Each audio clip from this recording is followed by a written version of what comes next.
interesting that you had said that your mind was all over the place stylistically, because on this song, which is actually one of my favorite songs, Sons of the Father, because your flow is different, it's faster, it's more aggressive. I like how you were stacking the rhymes and the flow. It just seemed like you were, it had more of a venom's, Organic. venom's the wrong word, but it was more forceful, I guess.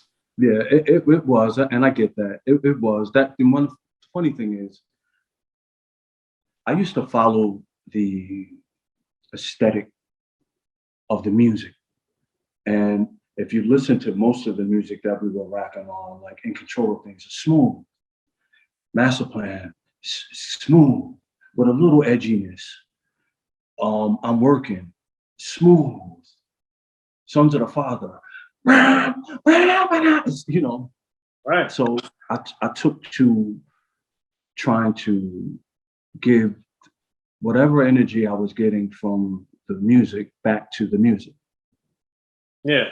And two, on there toward the end, you talk about fighting for the women that are fighting for you. So I wanted you to explain, where did that come from? Why was that important for you to say? Well, you're gonna get real touchy right here, okay? So it's gonna seem fun. I'm a firm believer that men and women are a unit. And there are forces out here that create wedges between that unit. Just like I believe that all men are a unit, all women, I don't care where you come from, are a unit. And there are forces out here that create wedges between that unit. The reason I said that is because in the quote unquote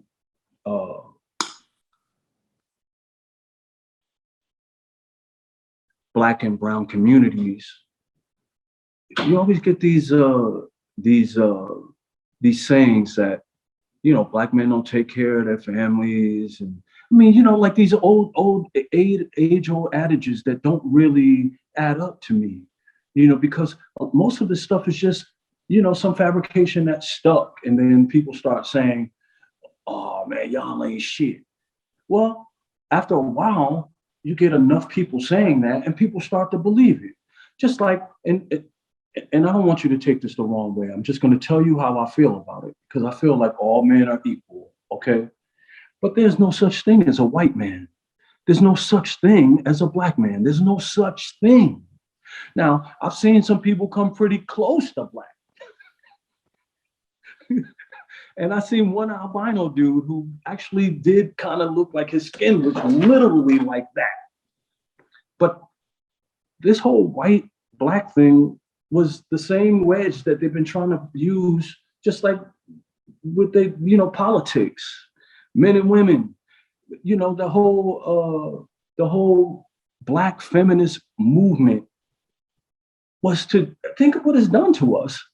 I live in Atlanta, man, where you can't even, you have people like 50 Cent who will say, man, all Black dudes in Atlanta are gay.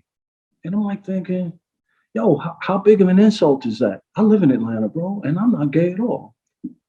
I'm not gay at all. I don't look at men and see them in any form of fashion as sexual beings. Not for me. As a matter of fact, I tell women that I know, I don't even see what y'all see in men half the time, but whatever you see, keep seeing it. You get me? So I was basically saying there, like, look, man, let's take the reign here, and let's, you know, sometimes they say, look, man, you gotta step your game up a little bit. If they're gonna shoot you down, you gotta step your game up a little bit. And so I was like, look, man, women are starting to think that we are not in their corner. We have to start putting out messages that tell them that we are. We have to, because if we don't, soon we're gonna lose them. Okay, let's move to 1992. Around the time I started recording Holy One. A couple of things going on. There's these brinks, these cusps in the road. And I know you seem like a historian of hip hop. You can probably, to the day, just like I know Sincere, the journalist, could tell you to the day when stuff happened, right? I can kind of do that too. 1992, you got Dr. Dre, who is now separate from N.W.A.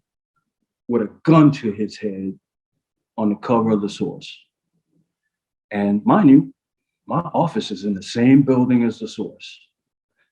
I'm on the 9th floor. At the time, they're on the 7th floor, right? And everything that led up to that moment, that N.W.A. moment, was N.W.A. doing what? Doing nothing but bashing women, kidnapping, raping, literally raping women on records. And we loved it. We loved it.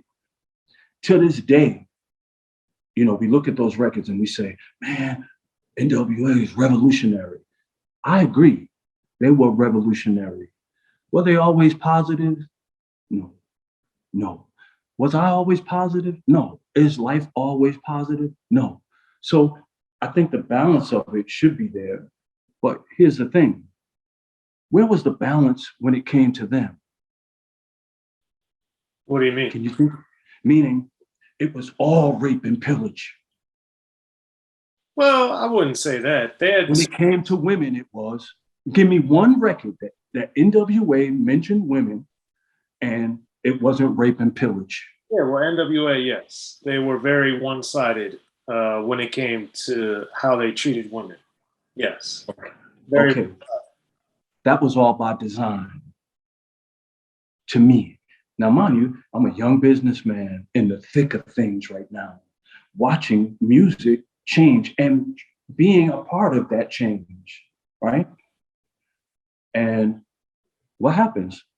Late 80s, you got cats like X-Clan, PRT. You got, and I mean very late 80s, 89, 90, 91, 92. You got PE, KRS-One, who changed his game up because his first album was Criminal Minded. Then it was Malcolm X, By All Means Necessary. Yeah. You feel me? Yeah, you got Brand Nubian. You got tons of groups. I can, the list goes on and on and on and on and on. I thought it was a great balance that you had kind of this one thing that could balance out all of these things with N.W.A. And then I get wind that that's all about to change. They're about to get rid of all of that. And you know, you're in the game and you start hearing things and then you're like, well, how are they going to just do that? How are they going to get rid of like everybody, like all at one time? And what they started doing was they started pumping up a whole bunch of N.W.A. And then you had the Clive Davises of the world who went and started, you know, because you had, remember, you had Master P, and then shortly thereafter Master P, you had Cash Money, right? And then you had Bad Boy. And all of them at the time, including Luke and all of those dudes, everything was about sexual prowess. You know, as much as I love Biggie, as much as I love Ghetto Boys, as much as I love, and Ghetto Boys, they kind of balanced it out too. You notice like when you start to listen to Ghetto Boys had a way of painting the streets, but not painting it in a way that it really glorified shit. Like they made you see it for what it was. Whereas if you listen to N.W.A., man, they made you want to go out and grab a gun and start like, you know, pointing guns at people's heads and pulling girls in cars and making them suck your dick. Well, if you were weak-minded. Yeah, if you're weak-minded or if you just take it for what it's worth. My question and my challenge that I always have though, because I agree in some ways with what you're saying, but I think we also are discounting, like using some of the conscious rappers. Remember, Brand Nubian had Love Me or Leave Me Alone. That's not as profane, but it's the same message. They also, you know, it's like, this is the chat. You mentioned Brand Nubian. That didn't come out of my mouth. You mentioned Brand Nubian. That's true. I mean, because look, I know Puba, and Puba talked about sex damn near from the time he picked up a microphone before Brand New Man. Masters of Ceremony. But my point is we also had Dead Prez, who was very positive in mindset. It came later. Dead Prez came later. But they came around the time of the No Limit in the Cash Money. They did. Okay. They were around the time. They were all right. But the point is that, in my opinion, rap from the era that we grew up listening to and that we love or probably think is the best, we had to actually find it and search for it and whatever. For instance, Jungle Brothers. This is the question I have for you. Jungle Brothers, Done by the Force of Nature, one of my favorite albums. Black Woman is on there, and Acknowledge Your History is on there. Both super positive. Black Woman celebrating Black women. That's probably the most effusive praise of Black women on any song I've ever heard in a rap song. Wholly positive. Acknowledge Your History is basically a Boogie Down Productions type of song as far as Why Is That, or those type of records that Boogie Down Production did. Why Is That, You Must Learn, etc. So my question is, and they were on Warner Brothers. They were on one of the biggest labels. They were promoted by Chris Lighty, Red Alert, all these things. And they were native. Yeah. Just to add to that, before you start the end of this last question, though, you're right. Mike G and I are very close friends. We in a group together. I love the Jungle Brothers. As a matter of fact, the first show that I ever promoted myself at my college, I brought the Jungle Brothers in. So yes, I agree with you. But outside of New York and maybe the tri-state area, even though Jungle Brothers was on this huge, huge label at the time when that album came out, you really wasn't getting the Jungle Brothers. You couldn't go really to Texas and hear the Jungle Brothers.